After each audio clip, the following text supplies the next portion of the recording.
juru selamat berharap.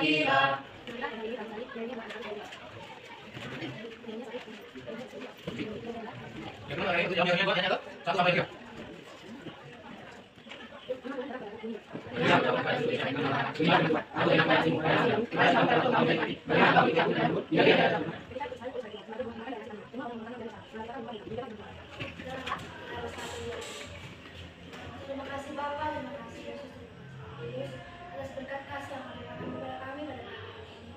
Engkau Bapa, kami telah membacakan sedikit dari isi firman-Mu. Bola firman-Mu berakar berbuah di dalam pikiran kami agar menjadi tongkat pelita bagi kehidupan kami. Ya Bapa, sebentar kami akan memulai pelajaran kami. Berkatilah kami, terangi pikiran kami, agar kami mengerti pelajaran yang diberikan guru kepada kami. Guru kami Bapa, berikan kesabaran, ketabahan, agar mereka dapat mengajari kami dengan baik. Di balik ini Bapa menjadi dosa yang berbuat, sengaja maupun tidak sengaja, kiranya Engkau menghapuskannya. Terima kasih Bapa yang baik. Amin.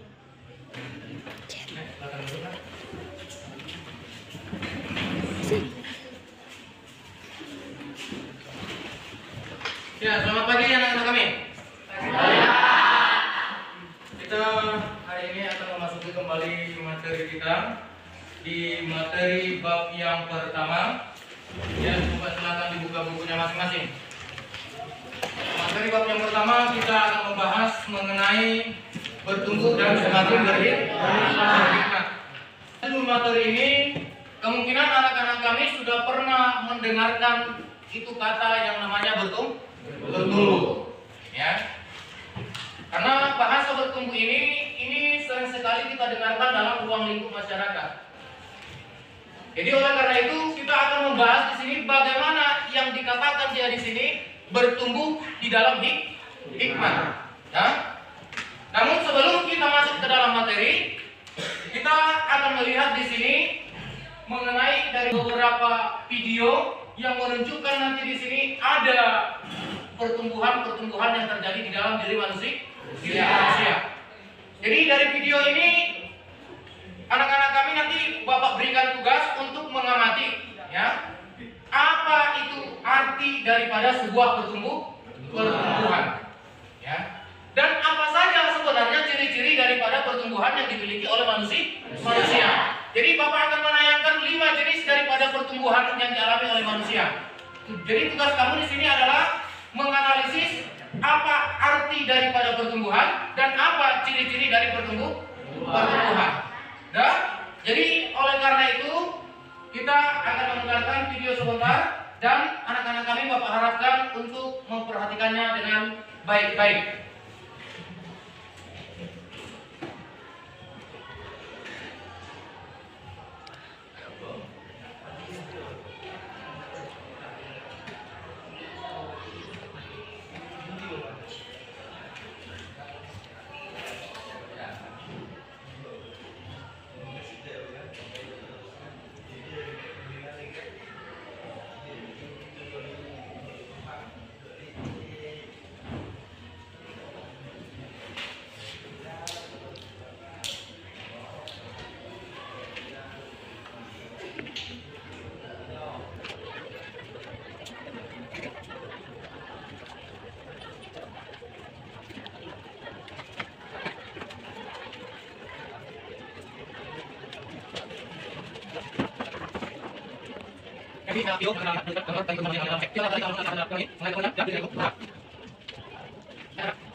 Pengertian yang namanya bertumbuh dan ciri-ciri bertumbuh.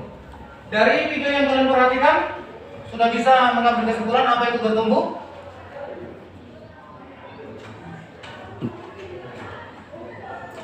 dari 5 aspek pertumbuhan yang ditunjukkan di dalam video, apakah arti daripada pertumbuhan itu?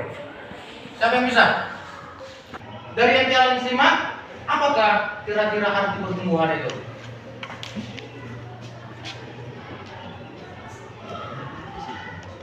Coba, Dubes. Perubahan dari anak-anak menuju ke dewasa. Perubahan dari anak-anak menuju ke kedewasaan. Ya, bagus. Ada yang lain? Ya, Christian.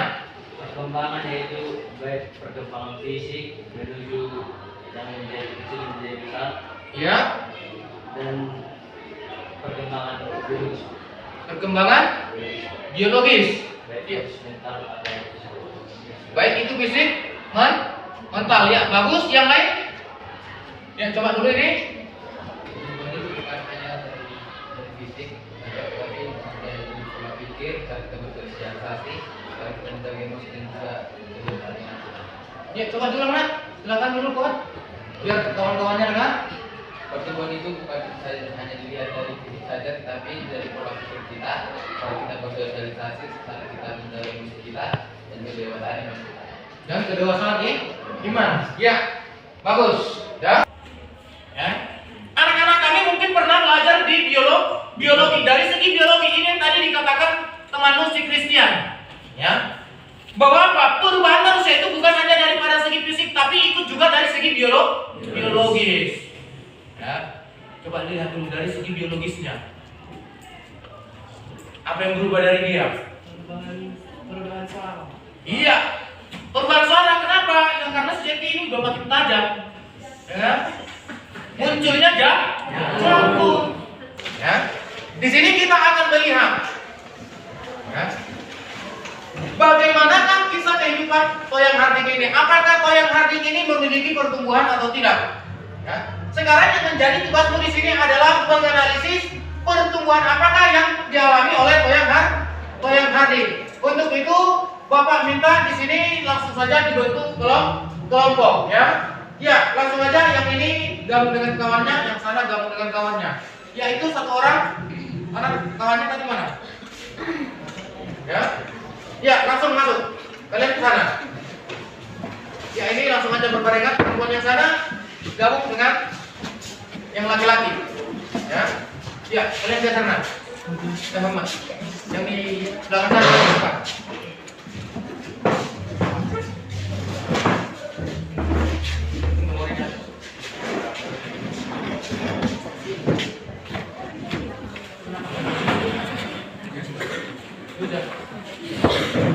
Yang dialami oleh Toyang Harding, ya, mencari pertumbuhan di sana, anak-anak kami sudah bisa terlihat, ya, baik itu dari segi positif dan segi negatifnya. Kalau segi negatifnya berarti pertumbuhan ini tidak ada, ya.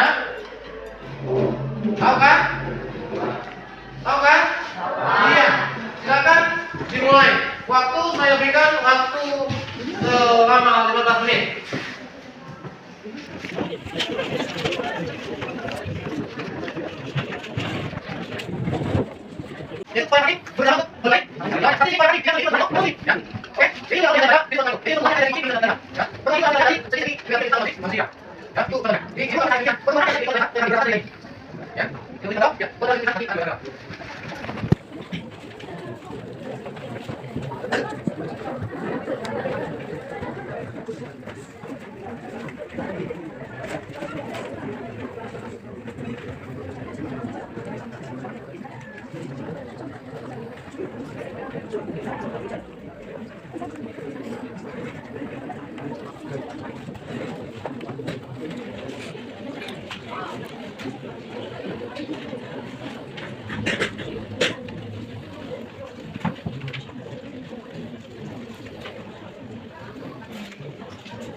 Kita langsung aja dulu, yang pertama kita mulai dari kelompoknya Sedubes.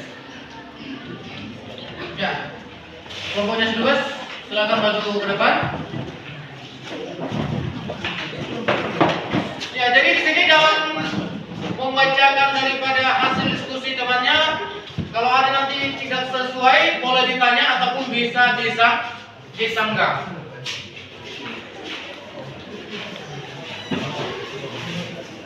Selamat pagi kawan-kawan. Kami dari kelompok 1 ini kasih posisi kami tentang Toyang Hardin.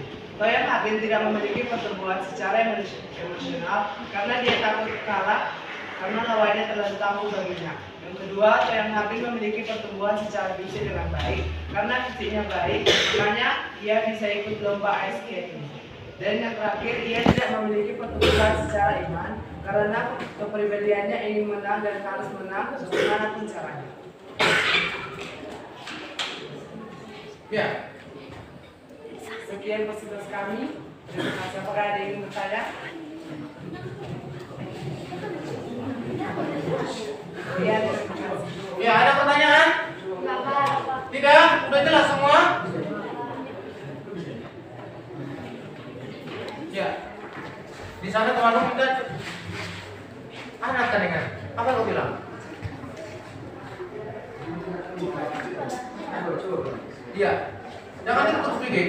Teman-teman minta diulang. Toyang Hardin tidak memiliki pertumbuhan emosional karena dia takut kalah dalam pertandingan karena lawannya terlalu tangguh baginya. Yang kedua, Toyang Hardin memiliki pertumbuhan secara fisik karena fisiknya baik, makanya ia bisa ikut dalam lomba ice skating. Yang ketiga, ia tidak memiliki pertumbuhan secara iman karena kepribadiannya ingin menang dan harus menang bagaimanapun caranya. Tidak bisa diterima bahwa pertumbuhan daripada Toyang Hardin itu tidak memiliki pertumbuhan emosi.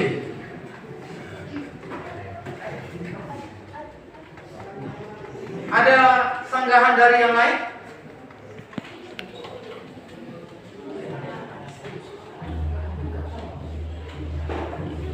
Ada?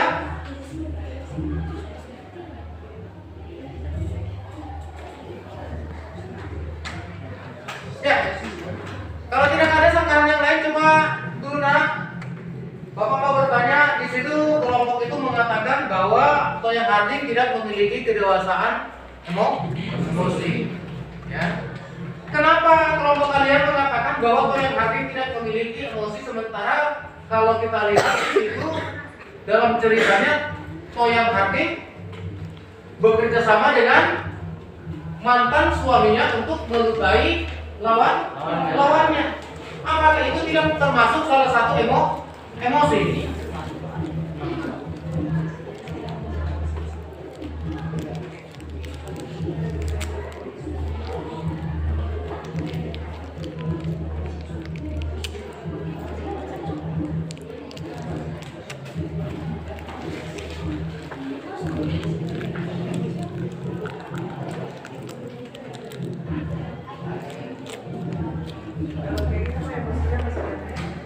Apa? Kalau kan dia kan diajak oleh mantan suaminya untuk melukai lawannya. Ya, Dan dia yang melukai kawannya. bukan dia yang ingin melukai kawannya. Ya, saya rasa kamu sudah salah persepsi dengan cerita itu. Pada awalnya Toyang Hardin lah yang ingin melukai lawannya, karena ini inisiatif Toyang Hardin untuk menjadi seorang pemenang. Ya. Jadi supaya Toyang Hardin bisa menjadi seorang pemenang, maka dia bekerja sama dengan suaminya. Ya. Yang menjadi pertanyaan di situ, apakah ya, Toyang Hardin di sini tidak memiliki kedewasaan emosi? Sementara kalau kita lihat dari keinginannya, luapan hatinya itu lawannya harus cedera. Tapi dia menggunakan musiknya ke dalam negatif. Dia menggunakan emosinya ke dalam negatif. Ke dalam hal negatif. Siapa yang setuju? Coba angkat tangannya.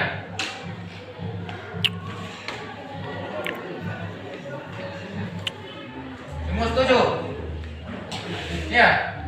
Ya, jadi kalau begitu ada itu kedewasaan emosi rupanya. Coba kita kembali lagi di sini. Di sini kita lihat kembali ya.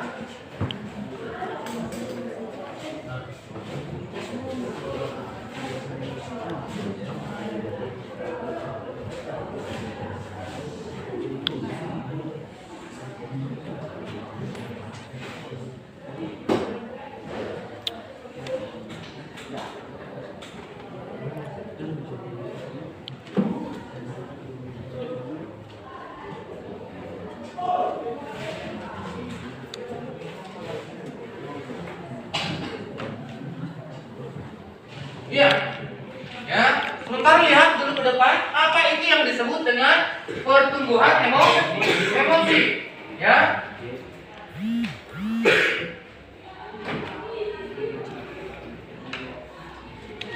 Di sini dikatakan bahwa pertumbuhan emosi adalah pengalaman sadar yang subjektif yang terutama sekali dicirikan oleh ungkapan manusia, ya, baik itu secara biologis dan mental dan emosi. Luapan perasaan atau hati manusia yang dipancarkan lewat daripada ekspresi mimik manusia. Itulah tadi dikatakan jenis-jenis emosi.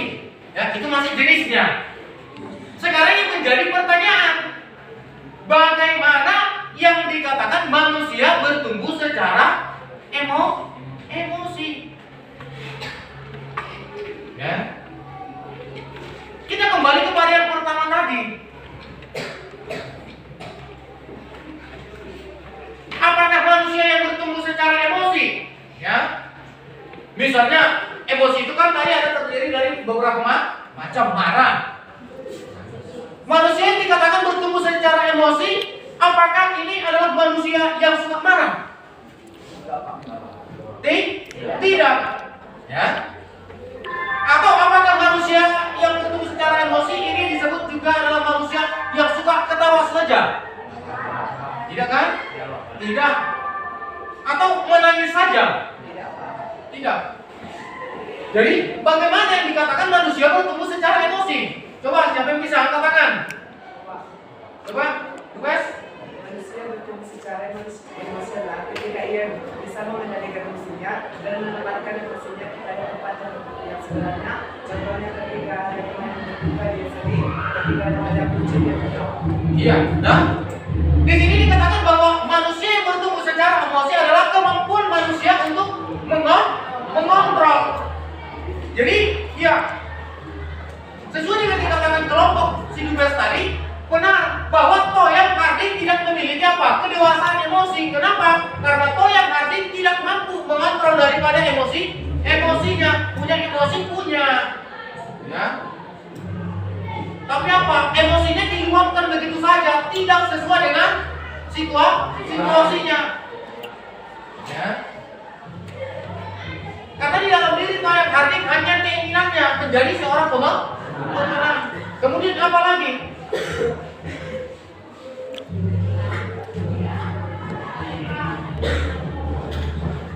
Kedewasaan apa lagi yang tidak dimiliki?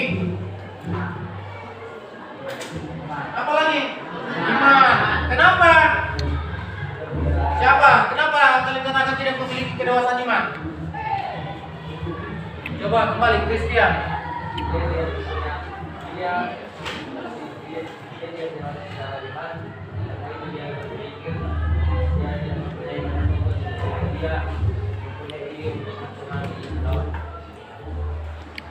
Dia tidak punya kedewasaan iman, itu dapat dilihat yaitu dari perbuatannya mencurangi lawannya.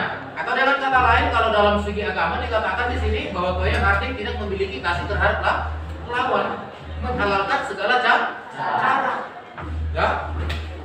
Ada lagi yang lain selain daripada kedewasaan emosi dan kedewasaan iman?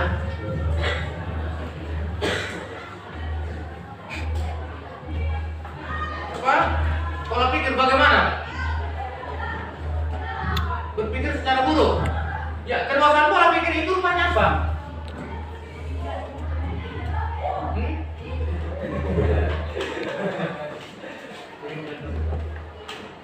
Apa? Gak berpikir panjang.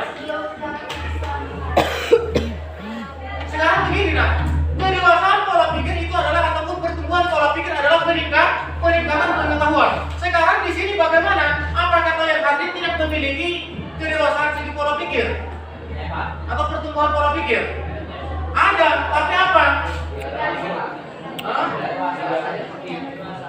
Di sini dengan Toyang Harding tidak memiliki daripada apa? Kedewasaan emosi dan kedewasaan iman. Kedewasaan pola pikir punya, tapi apa? Dia Toyang Harding dewasa secara pola pikir, namun dia tidak menjadi manusia yang berhikmat. Kenapa? Karena pikirannya tidak digunakan kepada hal baik. Kenapa demikian? Benar seperti yang dikatakan teman. Coba kita lihat kembali di sini. Apa itu rupanya yang dikatakan manusia bertumbuh secara hikmat, ya. manusia yang bertumbuh menuju daripada kedewasaan yang berhikmat. Coba lihat apa itu pengertian daripada hikmat.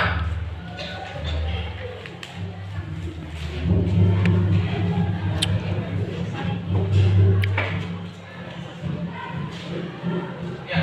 Dan kita dapat melihat di sini pertumbuhan iman ataupun pertumbuhan spiritual itu merupakan pertumbuhan iman yang dimiliki oleh manusia, ya. Dimana ini menyangkut apa? Keyakinan terhadap Tuhan ataupun agama yang dianut. Dengan kata lain di sini apa? Bahwa hikmat itu merupakan berkat yang diberikan Tuhan apabila manusia itu memiliki rasa takut terhadap Tuhan, mau melakukan ajaran Tuhan. Ya. Jadi dari sini kita sudah bisa menyimpulkan apa itu yang dikatakan manusia yang bertumbuh menuju dewasa yang berhikmat. Ya. Jadi dewasa yang bertumbuh secara hikmat itu apa?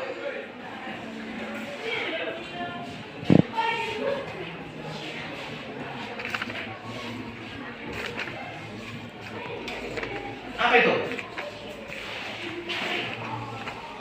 Ya. Dari keseluruhan materi kita di sini, apakah itu bertumbuh menuju dewasa yang berhikmat ini?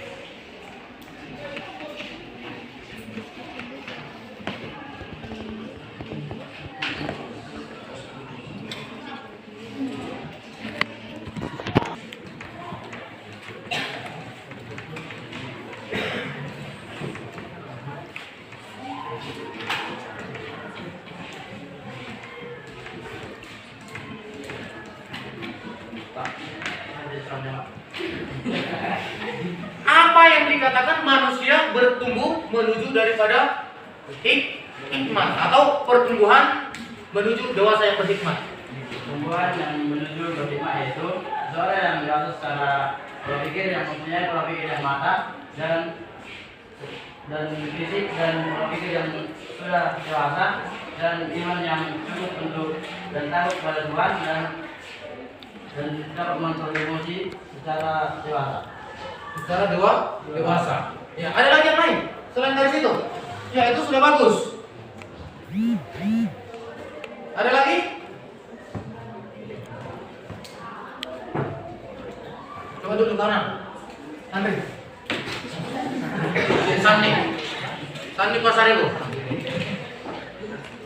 Menurutmu apakah itu manusia yang bertumbuh menjadi berhikmat?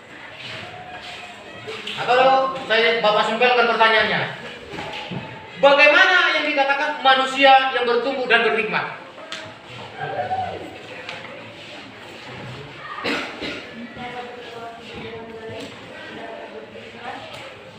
Cukup dapat pola pikir yang baik, dapat berhikmat. Coba yang lain. Coba bagus dulu. Gak usah takut-takut.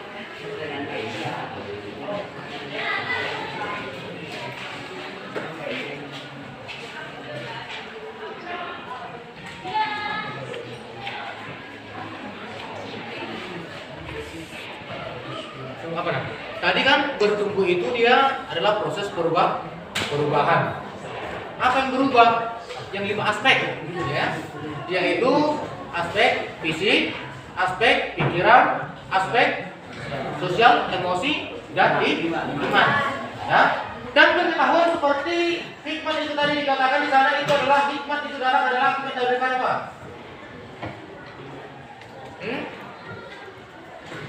Hikmat itu muncul dalam diri manusia karena punya iman atau punya rasa takut akan Tuhan, yaitu mau melakukan perintah Tuhan dan menjauhi segala larangannya. Dan jadi kalau kita lihat, kita kembali ke dalam Alkitab sesuai dengan daripada Alkitab dikatakan di situ dapat kita melihat. Coba dulu buka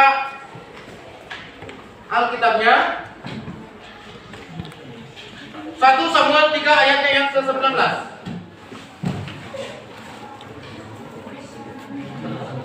Bagaimana yang dikatakan di sana manusia yang bertumbuh menjadi berhikmat? Ya. 1 Samuel 3 ayat 19. Ya, coba baca satu orang. Kenapa dikatakan di sini Samuel menjadi orang yang berhikmat? Gara-gara apa Samuel punya hikmat? Apa benar itu dikatakan seperti yang dikatakan tadi dalam materi kita? Mana? Samuel makin besar dan Tuhan menyertai dia, dan tidak ada satupun dari temannya itu yang membiarkannya kabur. Dan semakin besar semakin semakin apa? Tuhan menyertai kita. Semakin disertai Tuhan. Yang artinya di sini apa?